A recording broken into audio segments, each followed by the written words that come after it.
Hello everyone, कैसे हैं आप सब। स्वागत है आपका अपने YouTube channel and hello TGT PGT lovers, आपका बहुत बहुत स्वागत है। और मैं उम्मीद करती हूं कि आप सभी अपनी बेहतरीन तैयारी कर रहे होंगे एक अच्छे वे में। चाहे पेपर अभी हो या ना हो, लेकिन पेपर होना है और हम अपनी तैयारी को रोक नहीं सकते हैं, क्योंकि इस बार हमें सिलेक्शन लेना है। और इसी उम्मीद के साथ, इसी एक आशा के साथ हमें अपने प्रयास को जारी रखना है, ताकि एक बेहतरीन वे में हम अपनी तैयारी कर पाएँ और अपने एक सीट को कंफर्म कर पाएँ। ठीक है, तो इस तरीके से हमें अपनी तैयारी को जारी रखना है। एंड मैं यहाँ पे इस बार आपके लिए जो लेकर आई हूँ टीजीटी पीजीटी इंग्लिश से रिलेटेड, जो कि आपका लिटरेचर है, और इसमें चारों राइटर्स मैंने कवर करने की कोशिश की है। यानी कि एक एक क्वेश्चंस आपको देखने को मिलेगा जो बहुत ही आपके लिए इम्पोर्टेंट होंगे, और आपने उन क्वेश्चंस को आप ज़रूर देखें और बिना स्किप करके पूरी वीडियो ज़रूर देखें। और जो भी आज नए जुड़ रहे हैं हमारे साथ, वो चैनल को सब्सक्राइब जरूर कर ले, ताकि नोटिफिकेशन उनके पास समय से पहुँच पाए। तो चलिए फिर स्टार्ट कर लेते हैं। और देखिए, सबसे पहले जो क्वेश्चन हमारे सामने आया है कि in whose memory did John Milton write, ठीक है, मिथॉट आई सा माई लेट स्पोज सेंट्स। यानी कि यहाँ पर जो आपके जॉन मिल्टन हैं, उन्होंने एक अपनी एक मतलब अगर हम बात करें, एक पोयम लिखी है उन्होंने, और उस पोयम को किसको डेडिकेट किया है उन्होंने और किसके लिए लिखा है। ठीक है, तो ये आपको यहाँ पे बताना है कि ये जो मेमोरी जिसकी याद में उन्होंने लिखी है ये पोयम, तो वो कौन है, किसके बारे में लिखी है, किसको वो यानी कि सेंट्स कहते हैं, कौन से अपनी वाइफ को कहते हैं, या फिर किस तरीके से यहाँ पे एक लेट यानी कि स्पोज सेंट के बारे में कहा है, तो मैरी पॉवल के बारे में कहा है, या फिर चार्ल्स फर्स्ट के बारे में कहा है, या फिर कैथरीन वुडवुक के बारे में कहा है, या फिर ओलिवर यानी कि क्रोमवेल के बारे में यहाँ पे उन्होंने कहा है, या अपनी वाइफ को, या फिर अदर कोई पर्सन है जो उनके मित्र हो सकते हैं। तो किसके बारे में यहाँ पे ये बात कही गई है। तो चारों ऑप्शन आपके सामने दिए गए हैं। आई होप आपको पता होगा आंसर और आप आसानी से दे पाएंगे। तो इस क्वेश्चन का जो आंसर है वो सी हो जाएगा हमारा, यानी कि कैथरीन वुडवुक के बारे में ही उन्होंने कहा है, जो कि उनकी सेकंड वाइफ रही है। ठीक है, तो ये आपको ध्यान रखना है। ठीक है, नेक्स्ट इसमें थोड़ा सा इन्फॉर्मेशन और ले लेते हैं हम यहाँ पे इसके बारे में ही। The Milton married Katherine Woodcock in 1656 में उन्होंने उससे शादी की थी, but sometimes she left him and they he wrote 2 strong pamphlets. उन्होंने 2 स्ट्रॉन्ग पैम्पलेट्स भी लिखे हैं ऑन डिवोर्स, यानी कि डिवोर्स पर भी लिखे हैं, एंड सेड इट टी। ठीक है, तो ये चीज़ मैं आपको यानी कि ध्यान रखना है। ठीक है, चलिए नेक्स्ट क्वेश्चन की बात कर लेते हैं कि the fall of Saturn age यानी कि depicted in book first of paradise lost lasted 4। यानी कि आपको यहाँ पे बताना है कि यानी कि जो कि द फॉल ऑफ सैटर्न, जो सैटर्न का जो फॉल हुआ है, ठीक है, एज यानी कि डिपिक्टेड इन बुक फर्स्ट में दिखाया गया है, और पैराडाइज लॉस्ट के लास्ट डेज में, यानी कि कौन से लास्ट डेज में, 6 डेज में, 9 डेज में, 5 डेज में, या फिर यानी कि 7 डेज के अकॉर्डिंग वहाँ पे वो दिखाया गया है। तो अगर हम आंसर की बात करें तो आंसर हमारा बी यहाँ पर देखने को मिल जाएगा। तो इस तरीके से आप आंसर अच्छे से देख सकते हैं। यानी कि paradise lost is a secondary epic in blank verse, जो कि उन्होंने ब्लैंक वर्स में लिखी है। ठीक है, it is divided into 12 book, ये यानी कि 12 बुक्स में ये उन्होंने डिवाइड की हुई है। तो ये हम सभी जानते हैं बहुत अच्छे से। ठीक है, चलिए नेक्स्ट बात करते हैं हम नेक्स्ट क्वेश्चन के बारे में। तो नेक्स्ट क्वेश्चन हमारे सामने है कि the opening lines of paradise lost, paradise की ओपनिंग लाइन के बारे में बात की गई है, आर अ गुड एग्जाम्पल हो, जो कि एक गुड एग्जाम्पल है हीरोइक कपलेट का है, या फिर अगर हम बात करें स्प्रिंग रिदम्स का है, या फिर हाइपरबल का है, या फिर मिल्टोनिक इन्वर्जन का है। ठीक है, तो किसका यहाँ पे एग्जाम्पल आपको देखने को मिल जाता है, ये आप यहाँ पर बता सकते हैं। तो किसका एग्जाम्पल हो जाएगा, आंसर हो जाएगा डी, यानी कि मिल्टोनिक इन्वर्जन का यहाँ पे देखने को आपको मिल जाता है। ये कि बेस्ट एग्जाम्पल हमें देखने को मिल जाता है। ठीक है, चलिए नेक्स्ट क्वेश्चन हमारे सामने जो निकल के आया है वो विलियम शेक्सपियर से रिलेटेड है, तो आप उसको भी देखने का प्रयास करें। The basic theme of the Tempest is, जो टेम्पेस्ट है जो उन्होंने लिखा है, जो कि एक, तो अगर हम बात करें कि लास्ट प्लेस में से यानी कि उनका माना जाता है, और ये कब लिखा गया था ये भी आपको पता है, यानी कि 1611 में ये पब्लिश हुआ था। इसको यानी कि अगर हम बात करें तो ये किस बेस पे था, किस चीज़ के लिए था, ये रिवेंज के लिए था, फ्रीडम के लिए था, या फॉरगिवनेस एंड फ्रीडम के लिए था, या फिर रिवेंज एंड फ्रीडम का था। तो इन दोनों ऑप्शंस में आपको कन्फ्यूजन हो सकती है, बाकी आप इनको जानते हैं, ये आपको नहीं पता है, ठीक है। तो यहाँ पर जो बेस्ट आंसर जो हमारा हो जाएगा वो सी हो जाएगा, फॉरगिवनेस एंड फ्रीडम के लिए ही, मतलब यहाँ पे जो थीम है ये थीम यहाँ पे बताई गई है, ठीक है। तो थोड़ी सी इन्फॉर्मेशन और ले लेते हैं। The tempest was written by William Shakespeare in 1610 या फिर 11। It so Christian values forgiveness, इसमें क्रिश्चियन वैल्यूज़ फॉरगिवनेस को दिखाया गया है। Forgiveness and freedom is the best theme, ठीक है। Basic theme are this play, इस प्ले की ये बेसिक थीम रही है, यहाँ पर आपको देखने को मिल जाता है, ठीक है। चलिए, और इसका जो यानी कि अगर हम बात करें हीरो प्रोस्पेरो हैं तो वो आपको सभी जानते हैं। एंड इसमें जो कि एक मतलब जो कैरेक्टर निभाते हैं, जो कि उनकी बेटी हैं मैलिंडा, नहीं मैलिंडा ही है ना, मैरिंडा, ठीक है। मैरिंडा उनकी मुझे मैलिंडा वो याद आ रही है जो कि लॉक ऑफ रैप में मतलब उन्होंने लिखा था, ठीक है, पोप ने। तो अभी फ़िलहाल तो मैरिंडा उनका नाम होता है, और फ्राइडेंस जो कि फ्रेंडेंसिस कुछ ऐसा ही नाम है, मतलब लड़के का जो हीरो है, ठीक है, फ्राइडेंस। तो आप उसको ध्यान रखेंगे। एंड यहाँ पर नेक्स्ट हम बात करते हैं कि beauty provoked thieves sooner than gold, this line appear in, यानी कि जो ब्यूटी है वो ब्यूटी की अगर हम बात करें कि वो गोल्ड से भी ज़्यादा क्या हो सकती है, यहाँ पर अगर हम बात करें लालच का एक मुद्दा हो सकता है, उससे ज़्यादा भी, यानी कि उसको यानी कि चुराने का एक साधन हो सकता है, ठीक है। तो वो जो लाइन है यहाँ पे एज यू लाइक इट से ली गई है, हैमलेट से ली गई है, ट्वेल्थ नाइट से ली गई है, या फिर आपका यहाँ पे अगर हम बात करें जूलियस सीजर से ली गई है।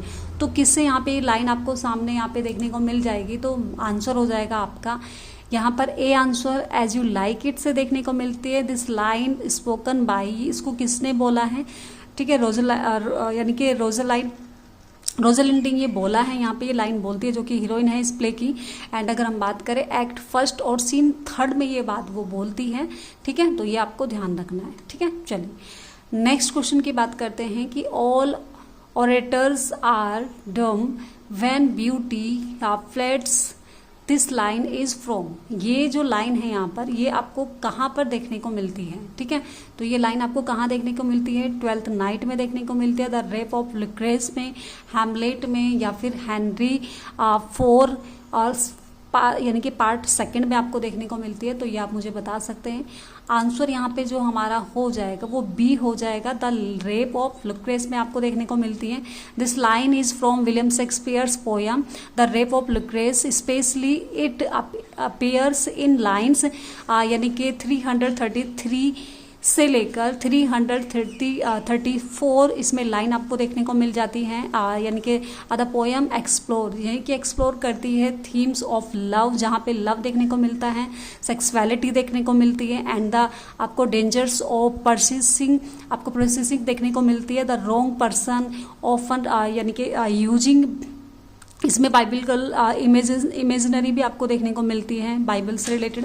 एंड यहाँ पर अगर हम बात करें ऑफ वैलिडेशंस, और ये अगर हम बात करें लेप ऑफ रोकेस, ये आपका क्या है 7 लाइन स्टेंजा इसमें लिया गया है, जो कि राइन रॉयल के रूप में आपको जानते हैं इसको। तो ये आपको देखने को मिलता है, ठीक है। चलिए नेक्स्ट क्वेश्चन है कि I am sure care's an enemy to life, ठीक है।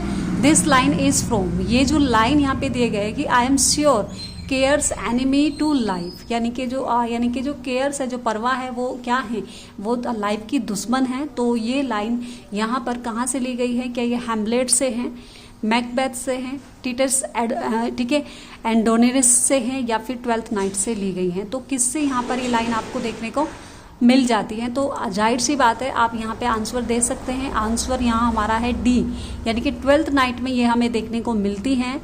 और इस लाइन को बोलता कौन है, यहाँ पर आपको ध्यान रखना है कि सर टोबी ब्लेस्ड यहाँ पे इस लाइन को बोलते हैं, ठीक है। और ये हमें ध्यान रखना, और ये एक्ट फर्स्ट सीन थर्ड में हमें देखने को मिल जाता है, ठीक है। तो ये भी आप ध्यान रखते हुए चलेंगे। एंड नेक्स्ट क्वेश्चन की बात करें अब हम यहाँ पर, the better part of valuer is डिस्क्रिएशन, ठीक है। The better part of valuers is डिस्क्रिएशन, this line is from, ये लाइन आपको कहाँ देखने को मिलती है, ठीक है। तो ये आप बता सकते हैं यहाँ पे, the better parts of valuers is डिस्क्रिएशन, तो मैकबेथ में देखने को मिलती है, या फिर हेनरी फोर्थ पार्ट फर्स्ट में, या फिर ओथेलो में, या फिर नन ऑफ दीज। तो यहाँ पर अगर हम बात करें, ये जो लाइन हमें देखने को मिलती है यहाँ पर, ये जो लाइन हमें देखने को मिलती है, ये मिलती है हमें, बी ऑप्शन हमारा बिल्कुल करेक्ट हो जाएगा। हेनरी 6 पार्ट फर्स्ट में हमें देखने को मिल जाता है। एंड अगर हम बात करें यहाँ पर कि ये यानी कि दिस लाइन इज फ्रॉम, यानी कि जो कि यानी कि ये क्या है आपका, विलियम शेक्सपियर प्ले है, जो कि हेनरी आपको यहाँ पे कुछ उल्टा लिखा गया है, तो इस चीज़ को आप अभी फ़िलहाल, चलो मैं इसको लगा दूंगी, इसमें आंसर यहाँ पे देखने को मिल जाएगा आपको। तो ये आपको फर्स्ट में देखने को मिलता है, it is spoken by the character sir John फालेस्टिस, आपको देखने को मिल जाते हैं।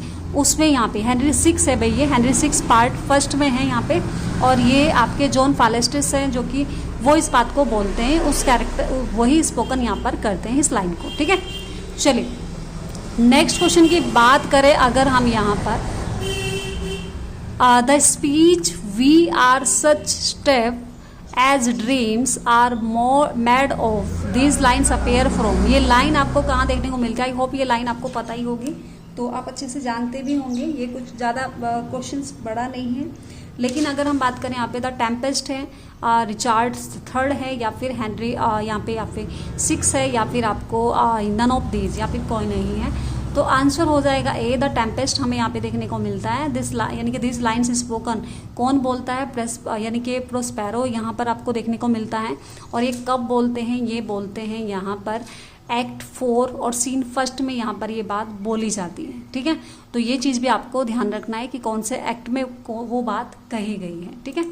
चलिए नेक्स्ट क्वेश्चन है हमारे पास कि all's well that well, and दूसरा है आपका मेजर फॉर मेजर एंड, यानी कि Troilus and Cressida are the plays which are considered as comedies as the end happily, but the general tone is mark with a note of tragedy and soberness, this falls in the group of. यहाँ पर अगर हम देखने की बात करें, यानी कि ऑल्स वेल दैट वेल्स, आपको ये प्ले आपको देखने को मिलता है। दूसरा है मेजर फॉर मेजर, तीसरा है यहाँ पे यानी कि ठीक है, ट्रोइलस आप क्रेसिडा, ये तीनों ही जो प्ले हैं आपके, अगर हम बात करें, ये आपको बताना है यहाँ पर कि कंसिडर किया जाता है इनको कॉमेडी में, ठीक है, एज, और क्योंकि इसमें क्या होता है कि एंड में हैप्पी यानी कि जो हैप्पी एंडिंग होती है इसमें, बट द जनरल टोन, लेकिन जो अगर हम बात करें बीच में जो चीज़ें इसमें दिखाई जाती है उसमें कुछ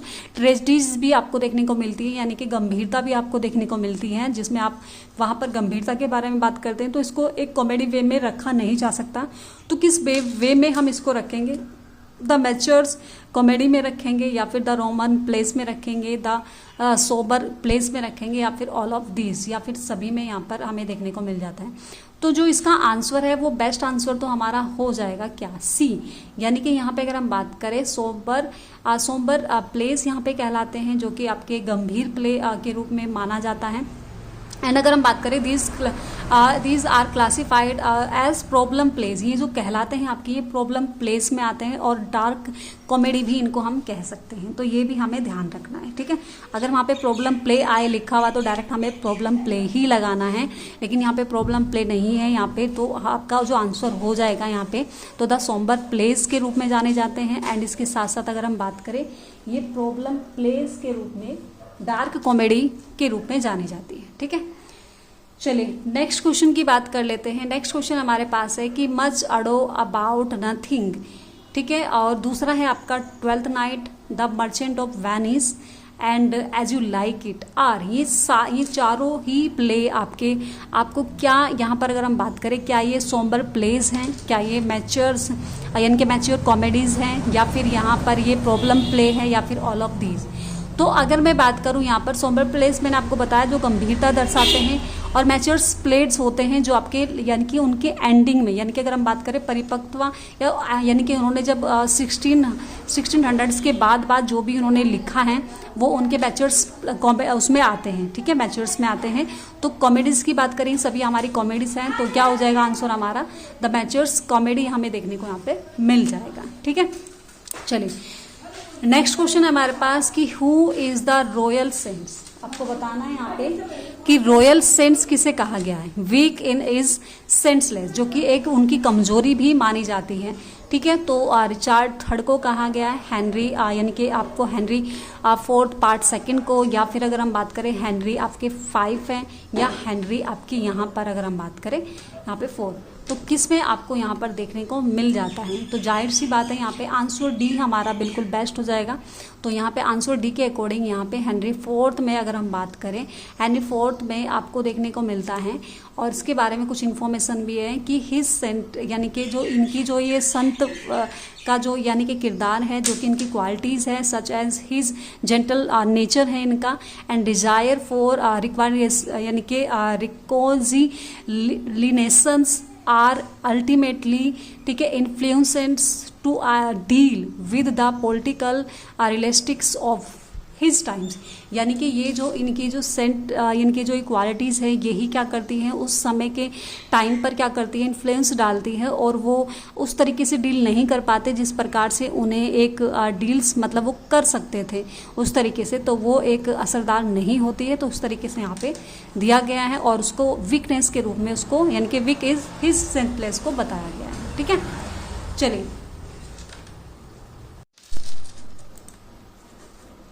चलिए नेक्स्ट क्वेश्चन के बारे में जान लेते हैं। यहाँ पे the poetry of Wordsworth and Coleridge was notably influence by. आपको बताना है यहाँ पे, अब वर्ड्सवर्थ से रिलेटेड कुछ क्वेश्चंस हैं आपके सामने यहाँ पे। तो अब आपको बताना है कि वर्ड्सवर्थ यानी कि जो पोइट्री है इनकी वर्ड्सवर्थ की और कोलरिज की जो मिलकर इन्होंने लिखी है वो इन्फ्लुएंस करती हैं। तो वो कौन सी यानी कि कौन सी यहाँ पर आपको देखने को मिलती है, यानी कि पुअर लॉज आपको देखने को मिलती है, ठीक है। द नेपोलिक वार्स में आपको देखने को मिलती है, द फ्रेंच रिवोल्यूशंस में मिलती हैं, द ग्लोरीज रेवोल्यूशंस में मिलती हैं। तो ये आप सभी जानते हैं बहुत अच्छे से, ये आंसर आपको पता ही है। तो द फ्रेंच यानी कि द फ्रेंच रिवोल्यूशंस में हमें देखने को मिलता है। कुछ इंपॉर्टेंट आपको यहाँ पे आपको देखना पड़ेगा information. The poetry was notably influenced by the romantic moments, जिसमें आपको रोमांटिक मोमेंट्स देखने को मिलता है, nature's, personal experiences and the French revolutions आपको देखने को मिलते हैं। और ये एक यानी कि कोलैबोरेट्स किया गया है वर्क उनका यानी कि कोलरिज के साथ, और ये लिरिकल बैलाड्स में उन्होंने क्या किया था, उसको पब्लिश किया था। इज़ कंसिडर्ड आप यानी कि क्या है यहाँ पे मैनिफेस्टो ऑफ रोमांटिक मोमेंट्स यानी कि एम्फेसाइजिंग इमोशंस वहाँ पे देखने को मिलते हैं, इमेजिनेशंस देखने को मिलते हैं, एंड रिटर्न टू नेचर यानी कि नेचर की तरफ लौटो, इस तरह के भाव वहाँ पर देखने को आपको मिल जाते हैं। किसमें, द फ्रेंच रेवोल्यूशंस में, ठीक है। चलिए नेक्स्ट क्वेश्चन की तरफ बढ़ जाते हैं हम। नेक्स्ट क्वेश्चन हमारे सामने है कि what is the sub title of prelude. Prelude का आपको सब टाइटल बताना है कि उसका सब टाइटल क्या है। The worth of a poet minds है, या फिर आपका इमेज यानी कि इंटीमेशंस ऑफ इमोर्टलिटी फ्रॉम यानी कि रिकोलेक्शंस ऑफ अर्ली चाइल्डहुड यानी कि 1803-06 में, या फिर टू मिल्टन लंदन 1802। तो यहाँ पर आप सभी जानते हैं बहुत अच्छे से, इसका आंसर जो हो जाएगा वो ए हो जाएगा। और अगर हम बात करें यहाँ पर, ये आपके सामने दो ऑप्शंस यहाँ पे इसलिए रखे गए ताकि आपको उनकी आप डेट और वगैरह इनको अच्छे से रख ले, इनको आपको समझ आनी चाहिए। एंड प्रील्यूड की जो अगर हम बात करें वो क्या हो जाएगा, the growth of a poets mind, यहाँ पर इसका सब टाइटल कहलाता है, ठीक है।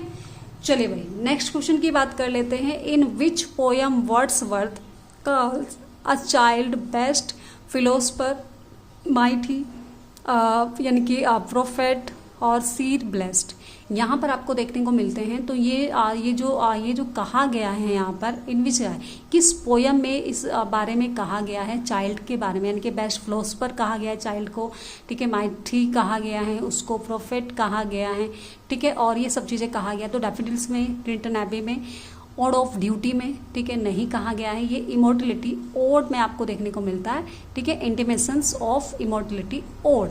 These lines appear in the 8 line stanza, यानी कि ये 8 यानी कि 8वीं लाइन में इस बात को यहाँ पे कहा जाता है, यानी कि वेयर वर्ड्सवर्थ यानी कि रिफ्लेक्ट करते हैं on the child's innate wisdom and connections to celestial यानी कि रिलीज के बारे में यहाँ पे वो कहते हैं कि एक मतलब एक बच्चे का यानी कि बुद्धि को दिखाते हैं, फिर इस तरीके से वहाँ पे वो क्या करते हैं, इन्फ्लुएंस डालते हैं और क्या करते हैं, उस स्टेंजा के बारे में यहाँ पे बताते हैं, ठीक है। चलिए नेक्स्ट क्वेश्चन हमारे सामने है कि I behold in three what I was once who said. यहाँ पर ये जो लाइन कही गई है वो कौन कहता है कि I behold in 3 what I was once who said. ये विलियम शेक्सपियर कहते हैं, विलियम वर्ड्सवर्थ कहते हैं, या फिर जॉन मिल्टन कहते हैं, या फिर जॉन गाल्सवर्दी कहते हैं। तो इस लाइन को यहाँ पर अगर हम बात करें, यहाँ पर ये जो लाइन कही गई है किसके द्वारा कही गई है, ये आपके यहाँ पे बी यानी कि विलियम वर्ड्सवर्थ के द्वारा इस लाइन को यहाँ पे कहा गया है, ठीक है। चलिए भाई नेक्स्ट क्वेश्चन की बात करें हम गाल्सवर्दी। अब थोड़े से क्वेश्चंस आपके गाल्सवर्दी से रिलेटेड हैं। Galsworthy met him in 1893 and formed a life a long friendship with him. Identify him यानी कि यहाँ पे किसको आइडेंटिफाई करते हैं, वो किसके बारे में यहाँ पे अगर हम बात करें कि वो मिले थे 1893 में मिले थे, फॉर्म अ लाइफ लॉन्ग, और उनकी जो दोस्ती है वो लाइफ लॉन्ग उनके साथ रही। लुइस कैज़मेन थे, या फिर जोसेफ यानी कि कॉनरेड थे, या फिर निकोल थे, या फिर नन ऑफ दीज। तो कौन यहाँ पे हमें देखने को मिल जाते हैं, तो ये आपको बताना है यहाँ पे।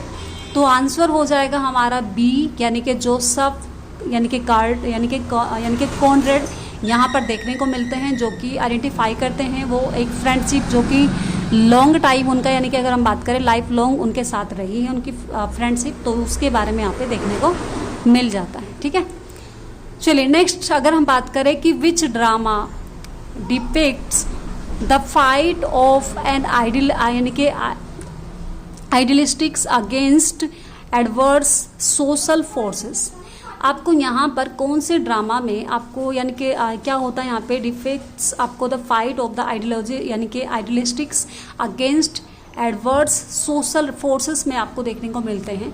तो कहाँ पर ये आपको देखने को मिलता है, कौन से प्ले में आपको देखने को मिलता है, द मॉब में मिलता है, द फोरसाइट सागा में, या स्ट्रिप में देखने को मिलता है, या फिर स्क्रिप्ट में आपको देखने को मिल जाता है। तो यहाँ पर अगर हम बात करें, यहाँ पर जो हमारा आंसर हो जाएगा वो हो जाएगा ए, द मॉब पे यहाँ पे देखने को मिल जाता है। एंड मैंने कुछ यानी कि इम्पोर्टेंट यहाँ पे वो ईयर भी लिए हैं, जो कि द मॉब कब पब्लिश हुआ था, 1914 में हुआ था, एंड द फोरसाइट सागा 1922 में आपको देखने को मिलता है। द स्ट्रिप आपको देखने को मिलता है 1909 में, एंड स्किप आपको देखने को मिलता है 1926 में, ठीक है। तो ये इस तरीके से आपको क्वेश्चन आपको देखने को मिल जाता है। एंड नेक्स्ट क्वेश्चन हमारे सामने है the little man written by Galsworthy is an आपको बताना है कि the little man written by Galsworthy जो गाल्सवर्दी के द्वारा लिखा गया है वो क्या है, क्या एक पोयम है, क्या एक प्ले है, नोवेल है, या 1 एक्ट प्ले है। तो जाहिर सी बात है अगर मैं इसकी बात करूं तो यहाँ पर ये क्या है, एक 1 एक्ट प्ले आपको देखने को मिल जाता है। और ये कब पब्लिश हुआ था, 1921 में आपको देखने को मिलता है, रिटन बाय गाल्सवर्दी, जो कि गाल्सवर्दी के द्वारा लिखा गया है। और ये 1 एक्ट प्ले आपको देखने को मिल जाता है, ठीक है। क्या है, 1 एक्ट प्ले आपको देखने को मिलता है। चलिए नेक्स्ट क्वेश्चन की तरफ बढ़ जाते हैं। नेक्स्ट एंड लास्ट हमारा ये क्वेश्चन है, इसको ध्यान से देखिए। तो क्या है इसमें, there is nothing that gives more courage than to see the irony of thing, where does this line appear. ये जो लाइन आपको देखने को मिलती है कि there is nothing that gives more courage than to see the irony of thing, ये जो लाइन यहाँ पे देखने को मिल जाती है आपको, तो ये यहाँ पर किस में आपको देखने को मिलती है, कौन से वर्क में गाल्सवर्दी के यहाँ पर आपको देखने को मिलती है ये लाइन, द सिल्वर बॉक्स में, जस्टिस, द पिजन, या फिर आपको यहाँ पे लॉयल्टीज पे आपको देखने को मिलती है। तो जाहिर सी बात है यहाँ पर जो आंसर हो जाएगा हमारा वो हो जाएगा सी। द पिजन में हमें यहाँ पे देखने को ये मिल जाता है। एंड कुछ इंपॉर्टेंट डेट हम यहाँ पर देख लेते हैं। द सिल्वर बॉक्स की जो डेट है वो 1906 है और this is a 3 act comedy. ये एक कॉमेडी है और 3 एक्ट कॉमेडी आपको देखने को मिल जाती है। एंड इसके साथ साथ अगर हम बात करें कि the first play by Galsworthy, ये एक फर्स्ट प्ले है गाल्सवर्दी के अकॉर्डिंग, जो कि गाल्सवर्दी ने लिखा था। ये उनका फर्स्ट फेमस यानी कि कह सकते हैं यानी कि एक पब्लिश आपका जो हुआ था, यानी कि एक फेमस जो वर्क था सिल्वर बॉक्स उनका था। एंड उसके बाद जस्टिस की बात करें तो ये 1910 में आया है। एंड द पिजन जिसके बारे में बात हो रही है, जिसका ये यहाँ पे ये कोड दिया गया है, तो वो आया है कब, वो 1912 में आया है। दिस ऑल्सो 3 एक्ट प्ले, ये भी एक आपका 3 एक्ट प्ले कहलाता है, ठीक है। एंड इसके बाद अगर हम बात करें यहाँ पे लॉयल्टीज़, तो लॉयल्टीज़ कब आया था, वो आया था आपका 1922 में आपको देखने को मिल जाता है। तो इस तरीके से हमने देखा कि ये सारे क्वेश्चंस हमने लगभग यहाँ पे किए हैं। ये 20 क्वेश्चंस के अलावा आपको कम से कम 100 क्वेश्चंस यहाँ पे कंप्लीट मैंने कराने की कोशिश की है, क्योंकि मैंने कुछ इंपॉर्टेंट्स यहाँ पर कुछ नोट्स भी जो मैंने आपको प्रोवाइड कराए हैं, कुछ इंपॉर्टेंट डेट्स मैंने प्रोवाइड कराई हैं आपको। तो आई होप ये वीडियो आपके लिए हेल्पफुल रही होगी और बहुत सारे क्वेश्चंस जो कि आपको आज तैयार हो गए होंगे, और उम्मीद करती हूँ कि आगे भी आप सभी बहुत अच्छे वे में तैयार करते रहेंगे, पढ़ते रहेंगे, अपनी तैयारी को अच्छे से कंटिन्यू रखेंगे और एक बेहतरीन तैयारी के साथ, एक बेहतरीन उम्मीद, एक जज्बे के साथ आप अपनी तैयारी को लगातार करते रहेंगे, ताकि हमारा जो एग्ज़ाम होगा वो एक बेहतरीन तरीके से परफॉर्मेंस हम उसमें दे पाएँ और हमारी एक सीट पक्की हो और हमारा नंबर इस बार ज़रूर पड़े, क्योंकि हमें सरकारी टीचर बनना है, ठीक है। ये हमारा क्या है, यहाँ पर जिद है, तो ये जिद आपको पूरी करनी है। एंड मिलते हैं नेक्स्ट वीडियो में। बेस्ट ऑफ लक, ठीक है। Thank you.